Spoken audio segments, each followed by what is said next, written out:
Do you ever feel overwhelmed by the pressure to define your art style? Wondering if you need to go into a specific category like realism or abstract? I always thought maybe I could just be an abstract artist because I can't really draw. And I used to feel the same way. And I believed that I needed to have a particular style, that there was something that all the other artists doing, they knew exactly what they wanted to do and what their style was, and I just didn't. But through reflection, I've actually discovered how I could figure out what my style is naturally. Hi, I'm Leslie. If you haven't met me yet, this is my series on For the Love of Art, where I am creating videos for a beginner artist and trying to figure out how to help beginner artists like me. Also, I'm a school counselor and play therapist who is trying to become an artist this year, maybe, possibly. We'll see how that goes. So by reviewing my creations, I noticed this reoccurring theme of like nature and animals, and even in diverse projects. Like there was this Mario house I built for my child when he was like 2-3 years old, and it had a big volcano room, it had a little desert room, it had a little ice room. They were all nature oriented. It's like really interesting. You can see I have paintings of animals behind me. A lot of my artwork is very inspired by nature and the natural world. So to talk about this, I wanted specifically to think about your own inspirational artist. Like, where do you find inspiration from? Who are the artists that you're watching, and what are you discovering from them? One of the first artists that my daughter and I started to watch, she introduced me to her, was KP Creations. And she makes these like fantastic art dolls. They are made with clay on their heads and their feet, and then she wraps their body in like a stuffing and then covers them and sews them up, and they're almost like little plush animals, but they're bendable and can move and be placed in different positions.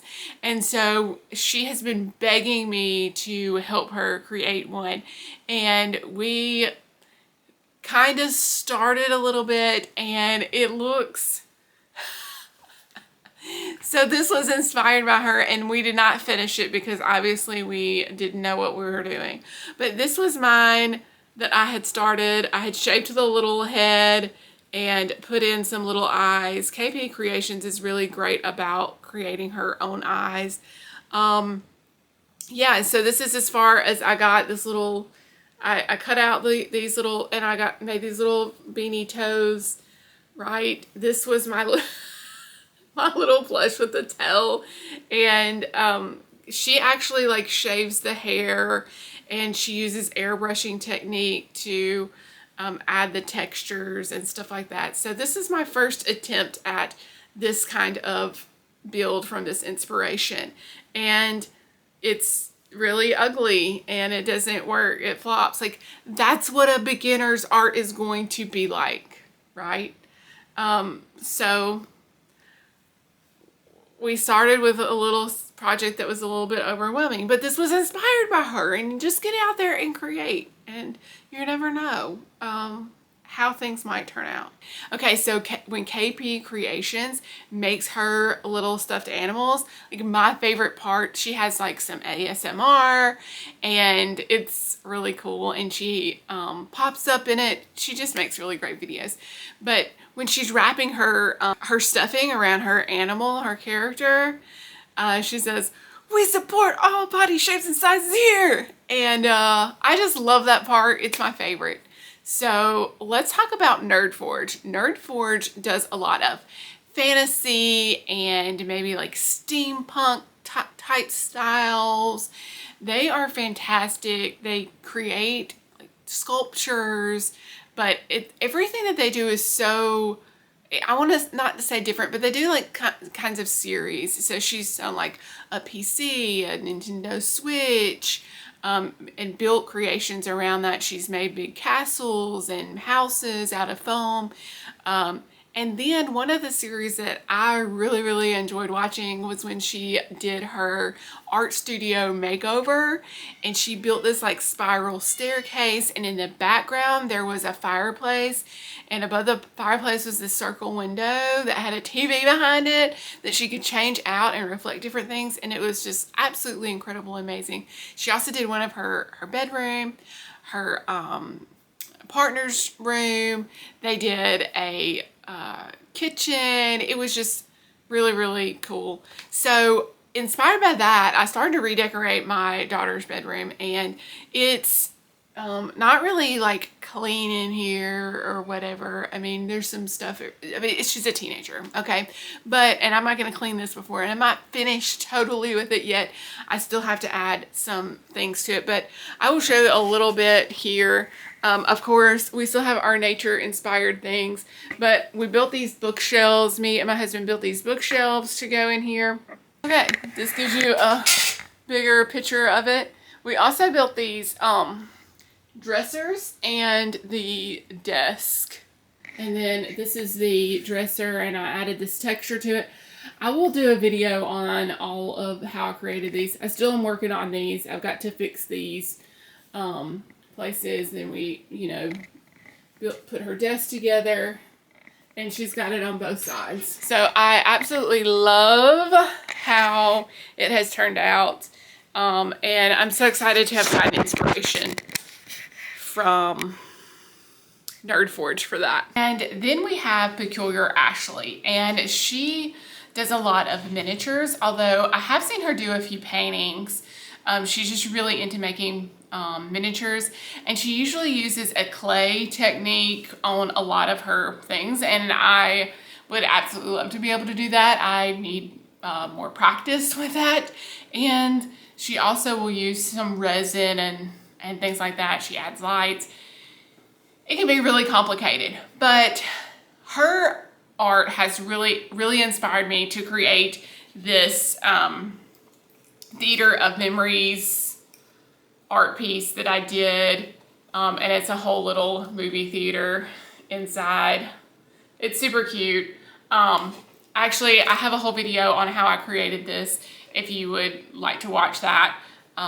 It's somewhere. I'll put it somewhere, maybe, if I can remember how to do that. I put little movie theater posters, and yeah, I didn't turn on the lights, but you can actually see it lit up. It looks cool when it's like all lit up inside. So yeah, it was really fun and just got me to play, and that's why I love art, is because it just helps me to play.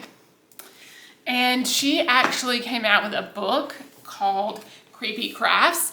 One of her go-to signature things is always having octopuses or circle windows, and she's always telling stories along with what she does, and it's just so much fun. So that's what really inspired me to start working on a channel like this, watching all these artists doing all the things they're doing, and just me wanting to experiment, tell stories, and make things fun. Although I'm not like a creepy person, so I may work through some of this book and work on creating creepy crafts that are uncreepy. But we'll see if that comes to fruition.